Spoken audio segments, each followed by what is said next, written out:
دوستانو نن په دې ویډیو کې زه تاسو ته ښایم چې څنګه تاسو داسې یو کیبورډ استعمالولی شئ رایټینګ کیبورډ چې کوم دی چې مکمل ټول زبانونه پکې وي د هر ملک زبان پکې موجود وي.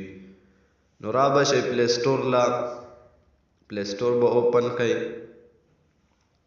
سرچ کې به ولیکئ مول MUL ملټیپلی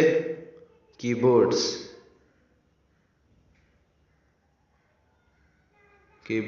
به ولیکئ او سرچ پې کړئ. دا چې کلیک کو دا وګوره ښکته دا یو شان چې دي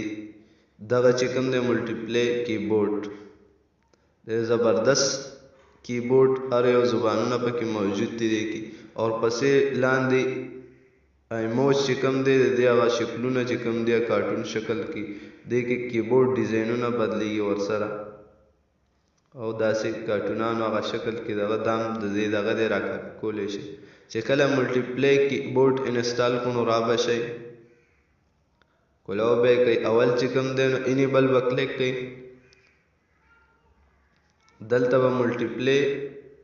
کیبورډ ملټینګ کیبورډ کلیک کو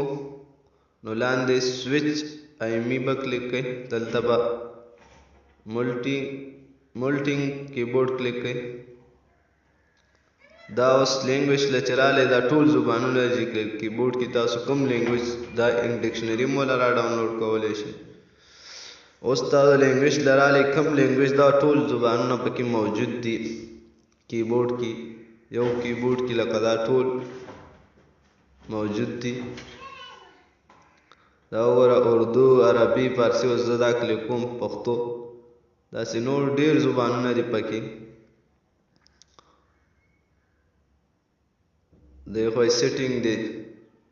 دې کې سایز غټېږي د کیبورډ نو داسې تصویر پرې دا اوس کیبورډ له رالم کیبورډ ګورم دلته اوس